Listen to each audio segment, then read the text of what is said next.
हम सब wheel chair use करते हैं। आपकी रिक्वायरमेंट डिफरेंट है, लेकिन आप भी गाड़ी पे और व्हील्स और चेयर के साथ मूव करते हैं।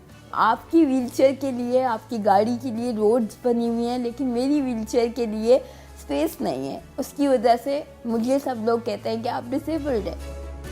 मेरा नाम अबिया अकरम है और मैं step special talent exchange program में लास्ट 20 ईयर्स से डिसेबिलिटी सेक्टर में काम कर रही हूँ। I am also the CEO of the national forum of women with disability.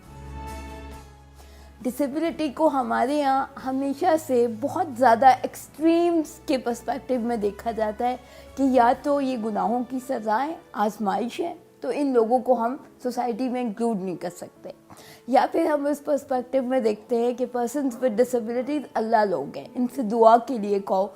इन दोनों एक्सट्रीम्स में हम उनको घरों के अंदर उम्र कैद की ज़िंदगी सुना देते हैं।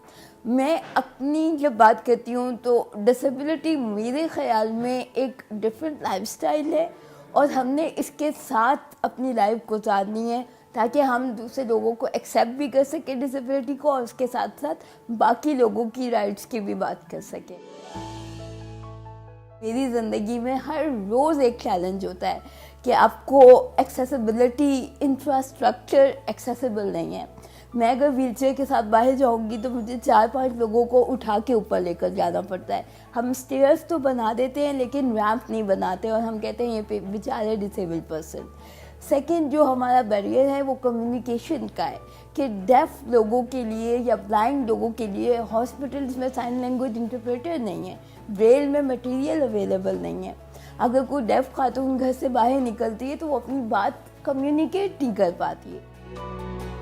पार्लियामेंट में जब हम लोग 8 मार्च को जनरल वुमेन डे सेलिब्रेट करते हैं तो उसमें अब main event women and girls with disabilities के ऑर्गेनाइज किए जा रहे हैं ताकि इस टॉपिक के ऊपर सब लोग अपनी बात कर सकें। Yes, I have a disability. आप डिसेबिलिटी को सिर्फ अपने ऊपर सवार नहीं करना, उसको मजबूरी नहीं समझना, बल्कि डिसेबिलिटी को पावर बना के और उसके साथ आपने काम कैसे करना है अपने राइट्स के लिए और उन तमाम ख़वातीन के राइट्स के लिए जो इस वक्त घरों के अंदर कैद है।